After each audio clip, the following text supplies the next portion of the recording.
Dhaba style bamboo samosa वाला की सफलता। एक उदयपुर नाम का गांव था। उस गांव में लता नाम की एक औरत अपने बेटे लक्ष्मण के साथ रहा करती थी। वो बहुत ही गरीब थे। अपना और अपने बेटे का पेट भरने के लिए लता एक होटल में खाना बनाने का काम करती थी, लेकिन लता को अपने काम के बहुत कम पैसे मिला करते थे, जिससे वो अपना और अपने बेटे का गुजारा नहीं कर पाती थी। ऐसे हालात में ना चाहते हुए भी लता रात में होटल बंद होने के बाद बचा हुआ खाना अपने घर ले जाया करती थी। माँ, अगर होटल वालों ने तुम्हें पकड़ लिया तो वो तुम्हें काम से निकाल देंगे, फिर क्या होगा? बेटा, हमारी मजबूरी है, वरना मैं ऐसा बिल्कुल नहीं करती। हमें घर चलाने के लिए और भी चीजों की जरूरत होती है, पर आए हुए पैसे खाने में ही खत्म होते जा रहे हैं। अब तू ही बोल, ऐसे हालात में मैं क्या क्या करूं? लक्ष्मण कुछ नहीं बोल पाता। ऐसे ही उनका गुजारा होने लगा। लेकिन एक दिन होटल के मालिक ने लता को खाना चुराते वक्त पकड़ लिया। अच्छा, तो तुम ही हो जो होटल का खाना चुरा रही थी। तुम्हें क्या लगा मुझे पता नहीं चलेगा? मैं तुम्हें अभी काम से निकालता हूँ। मालिक मुझे माफ कर दीजिए, मुझे माफ कर दीजिए मालिक। पर ये मेरी मजबूरी थी, मुझे माफ कर दो। मैं आगे से ऐसा नहीं करूंगी। तुम जैसे लोग कभी नहीं सुधरते, ये मुझे मालूम है। अब निकलो यहाँ से, दोबारा यहाँ वापस मत आना। लता रोते रोते वहां से चली जाती है। मैंने कहा था ना माँ, अब देखो क्या हो गया। मैंने जो कुछ भी किया वो हम दोनों के लिए किया बेटा। मुझे पता है माँ, अब आगे क्या होगा? तुम चिंता मत करो लक्ष्मण, मैं कल ही कोई दूसरा काम ढूंढ लूंगी। लता दूसरे दिन पूरे गांव में काम ढूंढने लगी, पर गांव में हर जगह ये बात फैल चुकी थी कि उसने चोरी की थी। इसलिए कोई भी एक चोर को अपने यहाँ काम पर क्यों रखेगा। लता को कोई भी काम नहीं देता। ये देख लता को क्या करें कुछ भी समझ में नहीं आता। वो घर जाती है।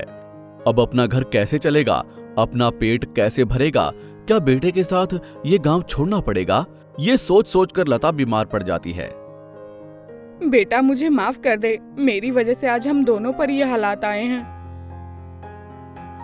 माँ, तूने जो किया मेरे लिए किया, मैं गुस्सा नहीं हूँ। अब आराम करो, अब घर में पैसे लाने की जिम्मेदारी मेरी। लेकिन बेटा, तू करेगा क्या? मैं भी खाना बनाऊंगा और बेचूंगा। बेटा, पर गैस कितनी महंगी है, पता है ना? तू खाना कैसे बनाएगा? तू उसकी चिंता मत कर माँ, मैं सब देख लूंगा। फिर लक्ष्मण पूरे गांव में घूमता है। वो देखता है कि माँ ने जैसा कहा था वैसे ही हर ठेले पर गैस चल रही थी और सभी गैस पर ही खाना बना रहे थे। मुझे कुछ अलग सोचना होगा, जिससे मैं कम पैसों में अपना कारोबार शुरू कर सकूं और ज्यादा पैसे कमा सकूं। लक्ष्मण देखता है कि गांव में लोग काम पर जाते और आते वक्त समोसा कचौरी के ठेले पर बैठकर समोसे खा रहे थे। ये बढ़िया है, आलू तो सस्ते ही आते हैं, इससे काम चल जाएगा। लेकिन अब गैस का क्या करूं? तभी उसके दिमाग में एक आइडिया आता है। वो सोचता है कि अगर कोई लकड़ी को जलाकर खाना बना सकता है तो मैं सस्ते बैम्बू पर खाना बनाऊंगा। दूसरे दिन लक्ष्मण पूरा बंदोबस्त करता है और अपना नया ढाबा स्टाइल बैम्बू समोसे का ठेला शुरू करता है। कुछ नए प्रकार के ठेले को देखकर ग्राहकों की लाइन लगने लगी और लक्ष्मण के समोसे भी बहुत स्वादिष्ट थे, जो लोगों को बहुत पसंद आने लगे। देखते ही देखते लक्ष्मण का कारोबार बढ़ता गया और लक्ष्मण अमीर बन गया। उसे पूरी तरह से अपने कारोबार में सफलता मिली। वो अपने और अपनी माँ के लिए एक बढ़िया घर बनवाता है। लक्ष्मण अपनी माँ को किसी भी चीज की कमी नहीं होने देता। बेटा, मैं बहुत खुश हूँ और मुझे तुम पर बहुत गर्व है। माँ, अब तो चिंता करना बंद कर और अपनी जिंदगी सुकून से बिता। समुद्रपुर नाम के एक शहर में राजेंद्र नाम का एक आदमी अपने परिवार के साथ रहता था। राजेंद्र एक नारियल बेचने की दुकान चलाता था, लेकिन वो अकेला नारियल बेचने वाला नहीं था। उसके सामने ही एक दूसरा नारियल बेचने वाला भी था। उसका नाम जगदीश था। जगदीश एक कपटी इंसान था। दूसरों की दुकान बंद करने की हमेशा उसकी कोशिश रहती थी। वो हमेशा इसी फिराक में रहता कि कैसे दूसरों का व्यापार खराब करे और अपना सुधारे। राजेंद्र अपनी दुकान पर अच्छे अच्छे और ताज़ा नारियल बेचता है, लेकिन जगदीश लालच में आकर खराब हो चुके नारियल को भी चिल्ला चिल्ला कर राजेंद्र के माल की बुराई करके बेचता था। ले लो भाई, ले लो, नारियल ले लो, समुद्रपुर का सबसे अच्छा माल। इसे रास्ते का माल सस्ता समझकर मत लेना, खास आपके लिए चुनिंदा नारियल लाया हूँ जल्दी करो, आओ आओ। जगदीश के इस तरह चिल्लाने से काफी सारे कस्टमर राजेंद्र की तरफ आते आते जगदीश के तरफ चले जाते हैं और इस तरह से राजेंद्र का बहुत नुकसान हो जाता है। एक दिन राजेंद्र का दोस्त नरेश वहां पर आता है। वो देखता है कि जगदीश अपने नारियल बेचने के लिए चिल्ला रहा था। ये देखकर नरेश उसे कहता है, अरे राजेंद्र, तू तो जगदीश से अच्छे नारियल रखता है, फिर भी लोग उसकी दुकान में ही क्यों जाते हैं यार? यही तो इस समाज का दुर्भाग्य है नरेश। लोग किसी की भी बातें सुनकर उनके बहकावे में आते हैं और बिना जांचे परखे या अपना दिमाग लगाए चीज खरीदते हैं। लोग अक्सर दिखावे पर ही जाते हैं, ये नहीं परखते कि क्या सही है और क्या गलत। तो उसके जैसे ही चालाकी करके तू क्यों नहीं बेचता नारियल? मुझ में और उसमें फर्क है। मैं अपना धंधा चलाने के लिए लोगों की जान से खेल नहीं सकता। ये मेरे उसूल के खिलाफ है। थोड़ी देर बात करके नरेश अपने घर चला जाता है, लेकिन राजेंद्र के लिए उसके दिमाग में कुछ चलता रहता है। वो दूसरे दिन सवेरे ही अपने घर में रखी एक पुरानी कार निकालता है और उसे मैकेनिक के पास ले जाता है। वो मैकेनिक से कहता है, देखो भाई, इस पुरानी कार का तुम्हें पूरी तरह से मेकअप करना है और इसे नारियल का रूप देना है, और हाँ, याद से इसमें एक टैंकर भी रखना है। दूसरा दिन आता है। नरेश नारियल कार लेकर राजेंद्र के पास जाता है। कार को देखकर राजेंद्र भी चौंक जाता है। नरेश उसे कहता है, देख राजेंद्र, अब पुराने तरीके से धंधा करना छोड़ और नया तरीका अपना। आज से इस कोकोनट कार में फ्रेश कोकोनट वाटर बेचेंगे। राजेंद्र को भी नरेश का ये सुझाव अच्छा लगता है और वो उस दिन से फ्रेश नारियल पानी बेचने लगता है। आइए आइए, फ्रेश कोकोनट वाटर पीजिए और फ्रेश हो जाइए। लोग राजेंद्र की कोकोनट कार देखकर चौंक जाते हैं और उसके दिखने की वजह से उसके पास आकर नारियल पानी खरीदते हैं। इधर जगदीश का धंधा डूबने लगता है। वो राजेंद्र को देखता है और एक तरकीब लगाता है। रात को राजेंद्र की कार के पास जाकर उसके कार में रखा हुआ नारियल पानी टैंकर से चुरा लेता है। ये सब नरेश चुपके से देख लेता है। जगदीश दूसरे दिन चुराया हुआ नारियल पानी अपनी दुकान पर बेचने लगता है। आइए आइए, जल्दी कीजिए, खास मंगवाए हुए नारियल का पानी पीजिए। पसंद आए उसके बाद ही नारियल खरीदे। आइए आइए। ये देखकर लोग मुफ्त में नारियल पानी पीने लगते हैं और उसके बाद ही नारियल खरीदते हैं। नरेश उसकी हरकत देखकर एक आइडिया लगाता है और रात में टैंकर में खराब बदबूदार पानी डालकर रखता है।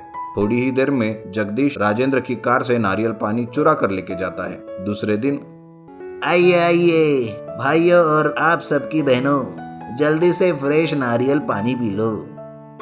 थोड़ी ही देर में जगदीश से नारियल पानी खरीदने लोगों की लाइन लग जाती है। एक आदमी आता है और पानी पीता है, लेकिन उसे पानी बिल्कुल भी पसंद नहीं आता। वो जगदीश के मुंह पर पानी फेंक के मारता है और कहता है, अरे ये नारियल पानी है या एरंडे का तेल? इतना घटिया नारियल पानी जाकर अपने बाप को पिला। बाकी के लोग भी उस नारियल पानी को फेंक देते हैं और मिलकर जगदीश की पिटाई करते हैं और सभी लोग जाकर राजेंद्र की दुकान से अच्छे और ताजे नारियल लेते हैं और उस दिन से वो नरेश के साथ मिलकर कोकोनट कार पर ही नारियल के साथ उसका पानी भी बेचता है। बुंदेलखंड नाम के एक गांव में विराज नाम का आदमी अपनी पत्नी सुमन के साथ रहता था। विराज एक मैकेनिक था जो गांव में ही एक गैराज में काम करता था। उसके साथ उसके दो दोस्त पुष्पिंदर और सुरिंदर भी काम करते थे। विराज रोज सवेरे नाश्ता करके दोपहर का खाना लेकर काम पर जाता था। एक दिन सुमन विराज को नाश्ते में समोसा देती है। विराज वो खाते हुए कहता है, अरे वाह, ये कौन सा समोसा है सुमन? आज तक इतना बढ़िया समोसा मैंने नहीं खाया। अजी क्या बात कर रहे हो? ये समोसा तो हमेशा के जैसे ही बनाया है। नहीं नहीं सुमन, आज के समोसे में कुछ अलग ही बात है। कुछ तो नया है इसमें। अच्छा, तो आपने पकड़ ही लिया। दरअसल कल रात बचा हुआ चिकन मैंने समोसे में डाला और चिकन समोसा बनाया। ये तो बहुत ही स्वादिष्ट है सुमन। तुम्हारी कलाकारी ने कमाल किया। एक काम करो, अगर कुछ चिकन समोसे बचे हो तो मुझे डिब्बे में देना, आज दोस्तों को भी खिलाऊंगा। सुमन विराज को डिब्बे में कुछ चिकन समोसे देती है और विराज काम पर निकल जाता है। दोपहर खाने के समय अपने दोस्त और मालिक को भी वो चिकन समोसे देता है। सभी चिकन समोसे खाकर बहुत तारीफ करते हैं। तभी विराज का मालिक कहता है, अरे विराज, तुम्हारी पत्नी के हाथों में तो जादू है, जादू। क्या कमाल के चिकन समोसे बनाए हैं, वाह वाह, खाकर मजा आ गया। आगे भी कभी बनाओगे तो मेरे लिए जरूर लाना। मालिक के बाद पुष्पिंदर और सुरिंदर भी चिकन समोसे की बहुत तारीफ करते हैं। शाम होती है, विराज घर आता है और सुमन से कहता है, अरे पता है सुमन, आज तुम्हारे चिकन समोसे की तो बहुत तारीफ हुई है। अब मुझे हमेशा टिफिन में चिकन समोसे ही दिया करो। अच्छा जी, अगर रोज रोज टिफिन में चिकन समोसे दिया करूंगी तो हमारा दिवाला ही निकल जाएगा। लेकिन मैं सिर्फ आपके लिए हफ्ते में 2 बार तो भी चिकन समोसे बना कर दूंगी। ऐसे ही सुमन विराज को हफ्ते में 2 बार चिकन समोसे देती है। लेकिन जब भी वो चिकन समोसे लेकर जाता तो टिफिन से चिकन समोसे गायब रहते। विराज समझ नहीं पा रहा था कि आखिर चिकन समोसे कहाँ गायब हो रहे थे। कुछ हफ्ते यूं ही बीत जाते हैं। फिर एक दिन विराज सुमन से कहता है, अरे सुमन सुनो, मुझे तुम्हें एक बात बतानी है। हाँ जी बोलिए, क्या बात है? तुम जो चिकन समोसे देती थी वो ना जाने कैसे टिफिन से गायब हो रहे हैं। मुझे समझ नहीं आ रहा है कि ये कैसे हो रहा है। सुमन थोड़ा सोचती है और कहती है, सुनिए, मैं कल आपको फिर से चिकन समोसे दूंगी, लेकिन इस बार चिकन समोसे में मैं जमाल गोटा डालूंगी और ऐसा काला रंग डालूंगी कि जिसे खाने के बाद उसका मुंह काला काला हो जाएगा। उससे पता ही चल जाएगा कि चिकन समोसे कौन चुरा रहा है। दूसरे दिन सुमन विराज को कहे मुताबिक चिकन समोसे देती है, जिसमें जमाल गोटा और काला रंग मिलाया रहता है। विराज काम पर जाता है और जैसे ही दोपहर की छुट्टी होती है, विराज देखता है कि चिकन समोसे गायब है। तभी उसे चिल्लाने की आवाज आती है। वो देखता है कि सुरिंदर पेट पकड़कर जोर जोर से चिल्ला रहा है, हाय रे मेरा पेट, अरे बहुत दर्द हो रहा है, अरे हाय रे। विराज उसके पास आता है और सुरिंदर को पेट दर्द से कराहते हुए देखता है। तभी विराज की नजर सुरिंदर की जुबान पर पड़ती है, जो पूरी तरह काली होकर रहती है। ये देखकर विराज कहता है, अच्छा बेटा सुरिंदर, तो चिकन समोसा चोर तुम हो। तभी सुरिंदर कहता है, अरे मुझे माफ कर मेरे भाई, मुझसे गलती हुई। क्या करूं, चिकन समोसा था ही इतना स्वादिष्ट कि मुझसे रहा नहीं जा रहा था। इसलिए जब भी तुम टिफिन में चिकन समोसे लेकर आते थे, मैं ही उसे चुराता था। अब मुझे माफ करो और कृपया करके इस पेट दर्द से बचा मेरे भाई। विराज उसे कराहते हुए देख उसे माफ कर देता है और उसे एक दवाई देकर दूसरे दिन उसे खुशी से चिकन समोसा खिलाता है।